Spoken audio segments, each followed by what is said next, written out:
Existe um medo que muita gente carrega, mas quase ninguém admite em voz alta. O medo de ficar sozinho.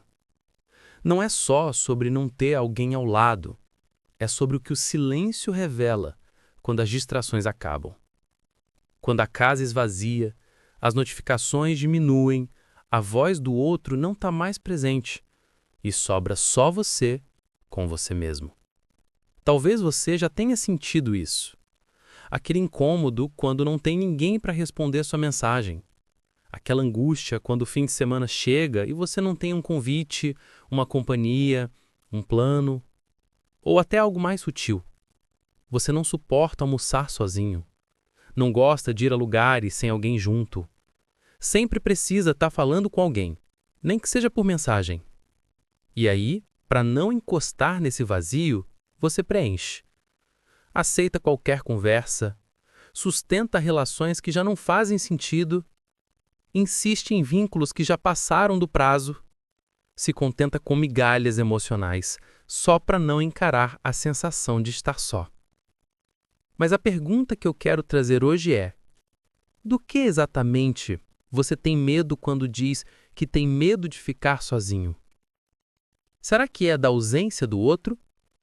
Ou do encontro com partes de si que você ainda não aprendeu a sustentar? Hoje, eu quero caminhar com você por esse território delicado. O medo da solidão, o apego que nasce dele e o que esse medo revela sobre a sua história emocional. Quando você diz, eu tenho medo de ficar sozinho, de que solidão você está falando? Porque existem pelo menos duas formas muito diferentes de estar só. Uma é o abandono. A outra é a presença consigo. Mas emocionalmente, muita gente mistura as duas coisas como se fossem a mesma experiência. Na leitura mais superficial, ficar sozinho é não ter relacionamento, não ter alguém para conversar no fim do dia, não ter companhia para os momentos importantes.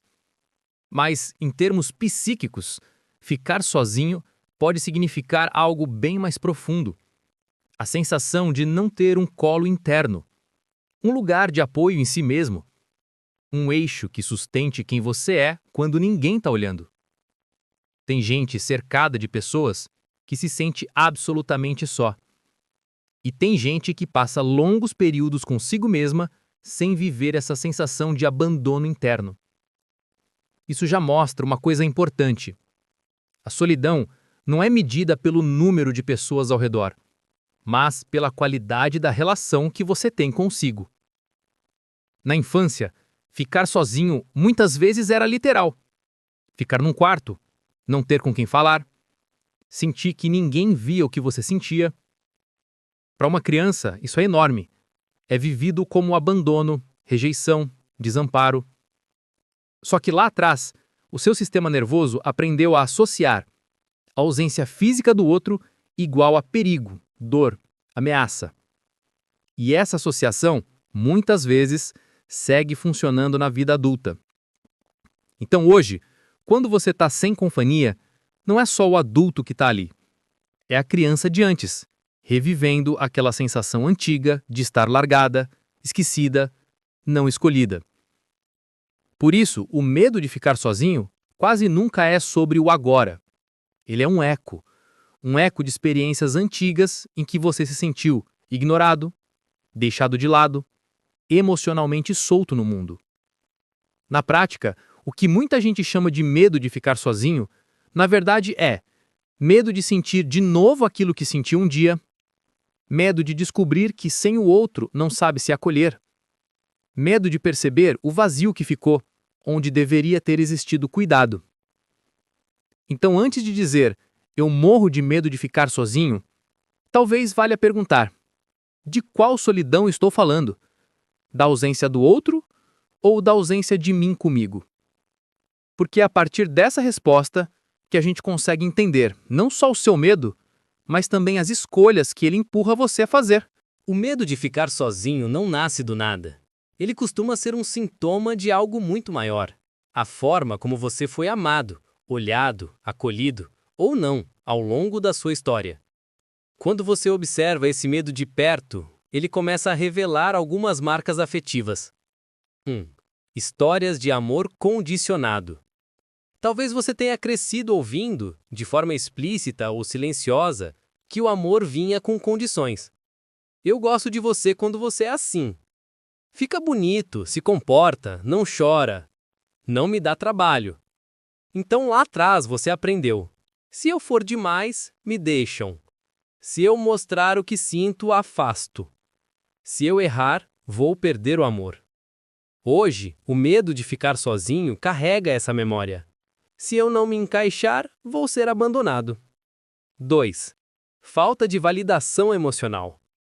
Talvez você tenha tido presença física, mas não presença emocional. Quando você estava mal, vinha um: não é pra tanto, engole o choro, para com drama. Seu mundo interno não tinha lugar. Suas emoções não eram reconhecidas. Isso cria uma marca dolorosa. O que eu sinto não importa. E ao mesmo tempo, um desespero silencioso por alguém que finalmente veja você por dentro. Hoje, o medo de ficar sozinho pode ser, na verdade, o medo de nunca encontrar alguém que me enxergue de verdade. 3. Experiências de perda ou ruptura brusca. Pode ter havido separações, mudanças de cidade, rompimentos, mortes, distanciamentos abruptos. Coisas que, para um adulto, podem até parecer parte da vida, mas que, para uma criança, foram vividas como abandono, desamparo, quebra de segurança. Quando alguém importante some de repente, o inconsciente registra: tudo pode acabar. A qualquer momento, alguém pode ir embora. E esse registro reaparece como medo permanente da perda, da troca, da substituição. 4. Relações onde você precisou merecer ficar. Talvez você tenha aprendido a permanecer nas relações sempre servindo, se explicando, oferecendo, agradando. Você não ocupava o lugar afetivo por ser quem é, mas pelo que fazia. Isso gera uma sensação profunda de instabilidade. Se eu parar de render, eu perco o lugar. Se eu relaxar, me trocam. Hoje, o medo de ficar sozinho carrega esse fantasma. Se eu não me estiver sempre entregando algo, ninguém fica. Quando você começa a ligar os pontos, percebe que o medo atual é um espelho da sua história afetiva. Ele te mostra onde faltou colo, onde faltou permanência, onde você aprendeu a se encolher para caber, onde a ausência do outro se confundiu com a ausência de valor. Olhar para isso dói, porque mexe com algo muito íntimo. A sensação de ser digno ou não de ser amado e mantido na vida de alguém. Mas é justamente esse incômodo que abre espaço para uma pergunta nova. Se o meu medo de ficar sozinho fala da minha história afetiva, eu preciso continuar repetindo essa história em todas as minhas relações? O medo revela as feridas, mas também aponta para o que precisa ser cuidado. Ele não está ali só para te paralisar. Ele também está ali para te avisar. Tem algo em mim que ainda acredita que sozinho eu não valho. Que, sem o outro, eu não existo. E é essa crença que pode começar a ser revisitada. Quando o medo de ficar sozinho é muito forte, ele raramente aparece sozinho. Ele costuma vir acompanhado de dois personagens internos, o apego e o medo de abandono. O apego aqui não é só gostar muito de alguém. É uma sensação de que sem aquela pessoa, você perde o chão.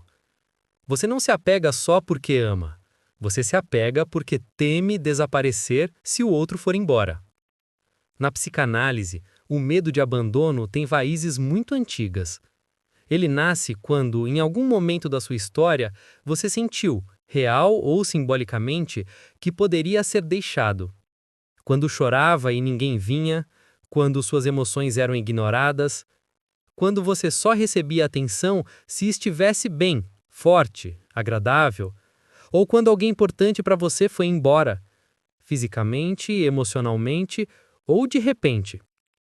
O seu psiquismo, então, aprendeu uma lição silenciosa. Sozinho, eu não dou conta. Se me deixarem, eu não sei como existir. E é aqui que entra a fantasia de vazio. A fantasia de vazio é a ideia inconsciente de que, se o outro for embora, você vai cair num buraco interno sem fim. Não é só tristeza, é quase uma sensação de aniquilação. Eu não vou aguentar, eu vou me desmoronar, eu não vou sobreviver emocionalmente a isso. Por causa dessa fantasia, o apego se intensifica. Você se agarra a relações que já acabaram por dentro, a vínculos que te ferem, a pessoas que não te escolhem de verdade. Não porque você não veja o que está acontecendo, mas porque, lá no fundo, algo sussurra. É melhor isso do que o nada antigo. É melhor migalha do que aquele vazio antigo. O medo de abandono cria um contrato silencioso. Eu aceito menos do que eu mereço, desde que você não vá embora. E o preço que você paga por isso é alto. Você se adapta demais, silencia demais, finge que está tudo bem quando não está, diminui suas necessidades para manter o vínculo respirando. O problema é que, enquanto tenta evitar o abandono do outro, você vai se abandonando. Vai se deixando por último, vai indo contra o que sente, vai traindo seus próprios limites para preservar a presença de alguém. E aqui tem um ponto crucial. Muitas vezes o que você chama de amor é na verdade medo de ficar só. Amor aceita respeito. Medo aceita qualquer coisa, contanto que não seja ausência. Por trás do terror da solidão, existe essa fantasia de vazio absoluto.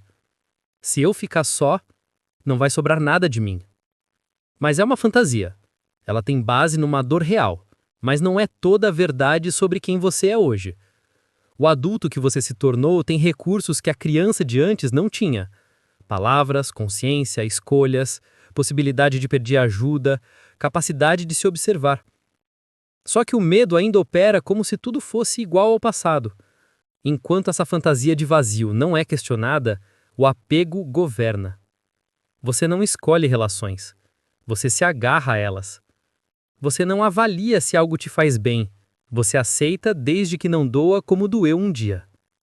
Entender isso não é culpar-se. É começar a enxangar.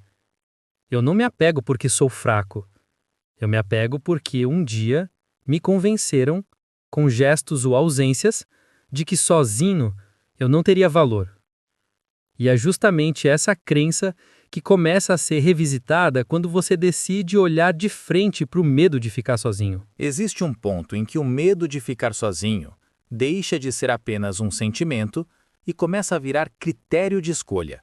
É quando, sem perceber, você passa a decidir a sua vida a partir da pergunta: o que eu faço para não perder essa pessoa? E não a partir de: isso faz bem para mim? É assim que o medo te faz aceitar menos do que você merece. 1. Você normaliza aquilo que te machuca. Coisas que, em outro contexto, você diria: isso não é aceitável, começam a ser traduzidas internamente como: ninguém é perfeito. É só o jeito dele, dela. Pelo menos ele, ela está aqui. Melhor isso do que ficar sozinho. Traços de desrespeito, descaso, indiferença vão sendo engolidos em doses pequenas. Você vai reduzindo o tamanho da sua dor para caber no tamanho da presença da outra pessoa. 2. Você se adapta além do saudável. Relacionamento exige ajustes? Sim. Mas aqui não é disso que estamos falando. Estamos falando de quando você muda seu jeito de falar, muda seus interesses, muda sua rotina, muda suas necessidades. Não porque isso faz sentido para você, mas porque lá no fundo teme que o outro vá embora se você mostrar quem realmente é. O medo de ficar sozinho vai te empurrando para um lugar de atuação constante. Você não é. Você interpreta um papel que acredita ser mais aceitável. 3. Você aceita relações em que só você sustenta o vínculo. Você sempre manda mensagem primeiro, sempre pede para conversar, sempre puxa assunto, sempre reorganiza a agenda e justifica. É que ele ou ela é mais frio, é o jeito dele dela demonstrar, eu sou mais intenso mesmo. No fundo, você sente o desequilíbrio. sente que está carregando algo sozinho. Mas o medo de soltar é maior do que o desconforto de continuar. 4. Você confunde intensidade com vínculo verdadeiro. Algumas relações te dão fortes picos emocionais. Ciúme extremo, crises, discussões, sumiços, reconciliações. A dor é grande, mas o retorno também vem com muita intensidade. Para quem tem medo de ficar sozinho, essa montanha-russa emocional pode ser confundida como prova de amor. O sossego de uma relação estável pode parecer morno, enquanto a instabilidade pode parecer prova de que a pessoa se importa. Na verdade, às vezes é só uma dança entre o seu medo de abandono e o funcionamento emocional do outro. 5. Você negocia o que é inegociável. Existem pontos que, para o seu bem-estar psíquico, não deveriam ser negociados. Respeito básico, honestidade, limites físicos e emocionais, coerência entre discurso e atitude. Mas o medo de ficar sozinho vai sussurrando: se eu bater o pé, vou perder. Se eu colocar limite, vão me largar. E aos poucos, você vai abrindo mão do que é essencial para manter o mínimo de presença. Perceber tudo isso é duro, porque te coloca diante de uma constatação silenciosa. Não foi só o outro que me feriu. Em algum momento, eu também me abandonei para não ser abandonado. Isso não é motivo para culpa, é motivo para consciência. Você fez como sabia, como dava para fazer com a história que você tinha, com o medo que carregava, com as referências de amor que conheceu. Mas a partir do momento em que você vê que o medo de ficar sozinho tem te colocado em lugares onde você se apequena, se anula, se distorce, uma nova pergunta aparece. Eu quero continuar escolhendo relações a partir do medo ou a partir do respeito por mim? Porque o medo de ficar sozinho é legítimo, compreensível, humano. O que precisa ser revisto não é o medo em si, mas o poder que ele tem de definir quem você deixa ficar e o que você aceita viver. Quando a gente fala em ficar sozinho, quase sempre mistura duas experiências que são muito diferentes: a solidão que fere e a solitude que sustenta. Solidão, o vazio que dói. A solidão, nesse sentido mais doloroso, é a experiência de se sentir desconectado, não visto, não compreendido, emocionalmente largado. Você pode estar cercado de gente e ainda assim se sentir absolutamente só. É uma solidão que tem a ver com o abandono interno, com a sensação de que ninguém alcança o que você sente, e às vezes, nem você. Essa solidão dói porque toca em memórias antigas, da criança que quis colo e não teve, do adolescente que não se sentia encaixado, do adulto que aprendeu a ser forte enquanto por dentro só queria ser amparado. Solitude, a presença consigo.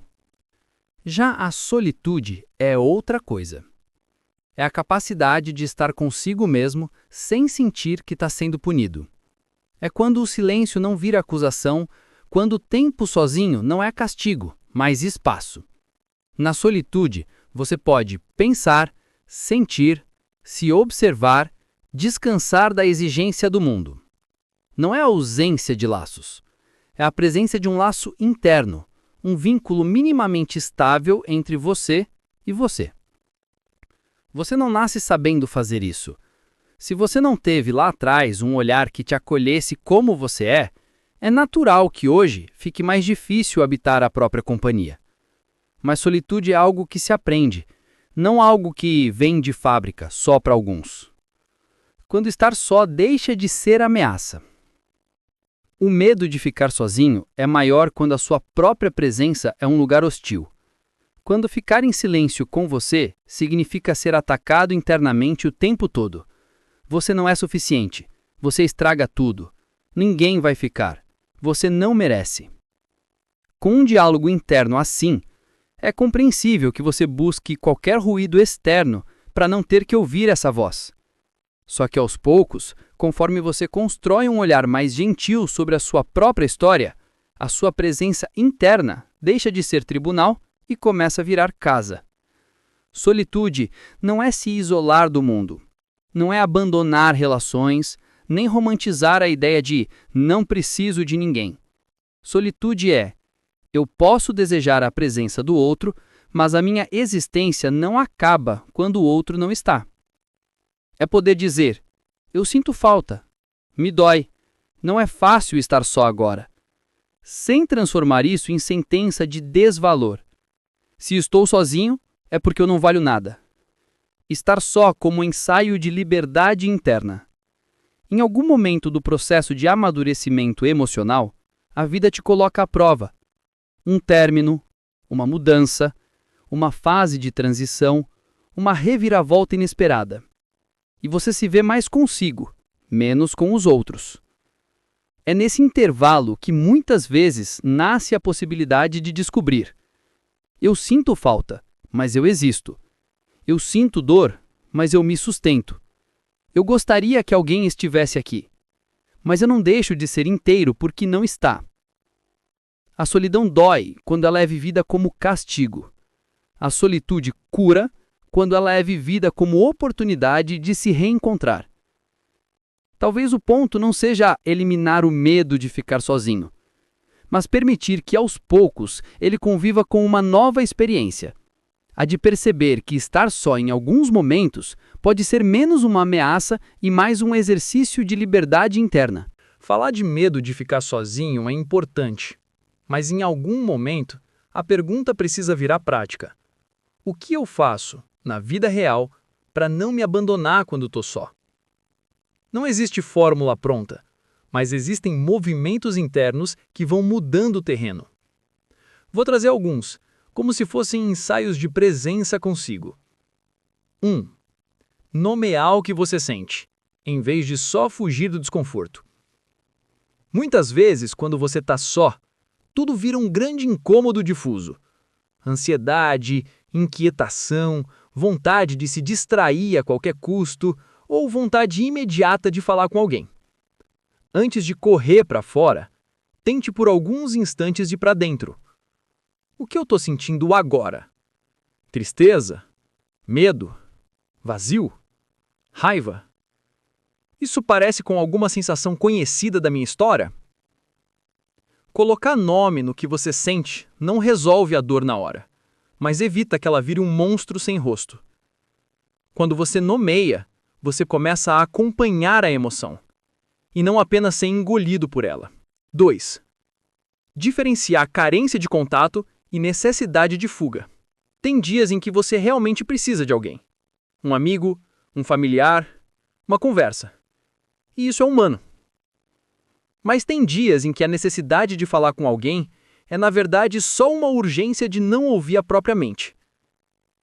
Antes de pegar o celular, pergunte: eu quero contato de verdade ou eu quero apenas fugir de mim agora? Se essa pessoa não responder, eu desmorono? Se a resposta for um desespero total, talvez não seja só sobre a pessoa. É sobre o quanto você está depositando no outro a função de te salvar de você mesmo. 3. Criar pequenos rituais de estar consigo. Não precisa começar com nada grandioso. Às vezes é algo mínimo, mas consistente. Exemplos: caminhar sozinho alguns minutos por dia, prestando atenção no que sente. Tomar um café em silêncio, sem encher o tempo com tela. Escrever por 5 ou 10 minutos, como se estivesse conversando com você mesmo. Hoje eu me senti assim. Não é encher seu dia de tarefas, hein? É começar a comunicar para o seu psiquismo: eu não sou só um lugar de cobrança. Eu também posso ser um lugar de cuidado. 4. Revisar o diálogo interno, não como autoajuda vazia, mas como higiene psíquica. O modo como você fala com você quando está só define muito a qualidade da sua solidão. Se toda vez que você erra vem um idiota, você sempre estraga tudo, é por isso que ninguém fica. Não é de se estranhar que você não suporte ficar na própria companhia. Não se trata de se encher de frases positivas artificiais, mas de, aos poucos, trocar sentenças por perguntas. Em vez de "eu sou um desastre", tentar "o que de fato aconteceu aqui?". Em vez de "ninguém nunca vai me querer", tentar "que tipo de relação eu tenho aceitado para concluir isso?". Você não precisa se elogiar o tempo todo, mas precisa parar de se agredir o tempo todo. Esse pequeno deslocamento já é uma forma de autoacolhimento. 5. Reconhecer pequenas conquistas internas. Quem tem medo de ficar sozinho quase sempre tem um sensor muito afiado para perceber falhas e um olhar quase cego para perceber avanços. Começa a registrar mentalmente ou no papel pequenas mudanças. Hoje eu consegui dizer não. Hoje eu não mandei mensagem por desespero. Hoje eu chorei sem me insultar por isso.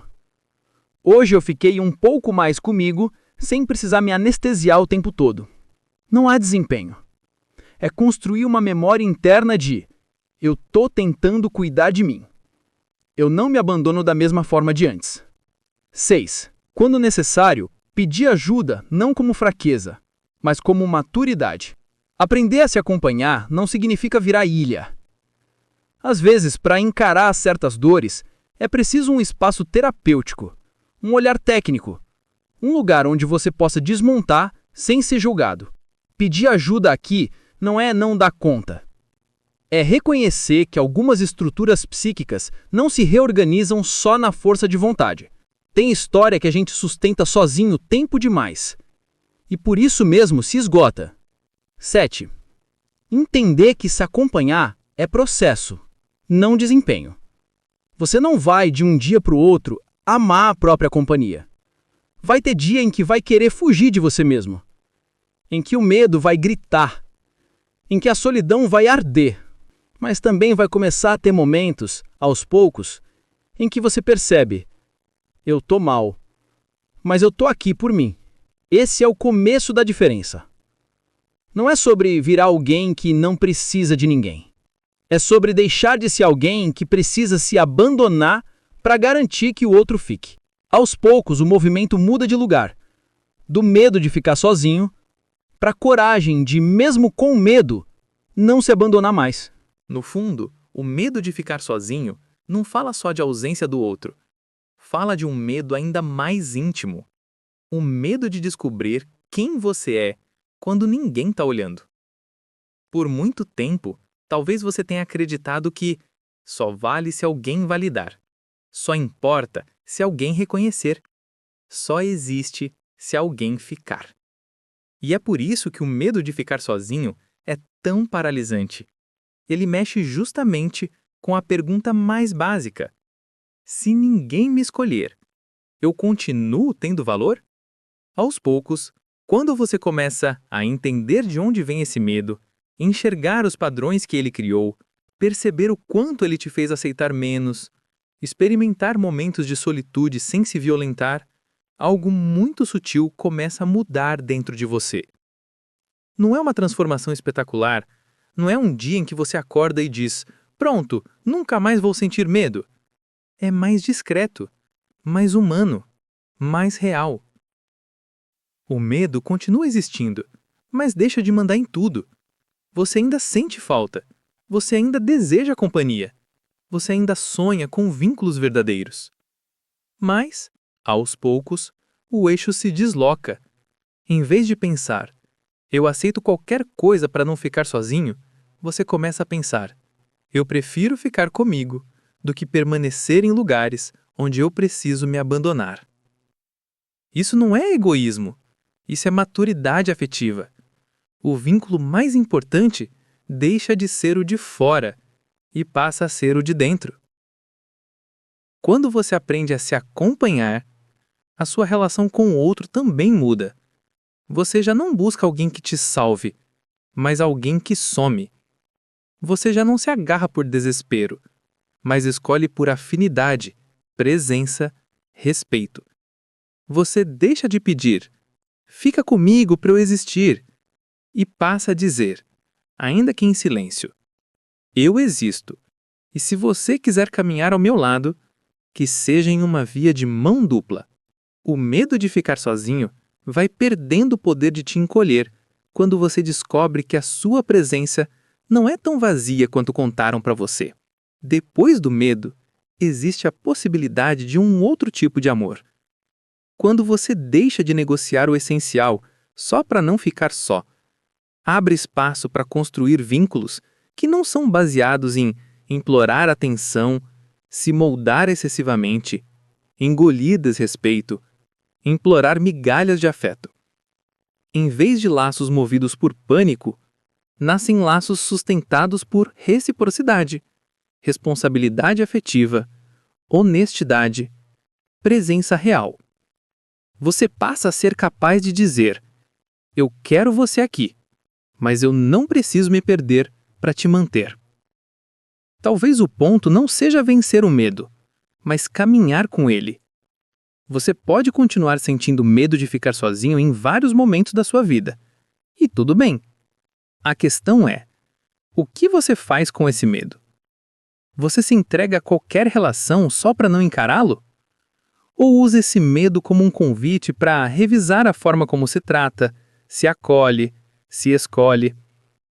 No fim das contas, o que existe depois do medo de ficar sozinho não é uma vida sem dor, sem perdas, sem despedidas.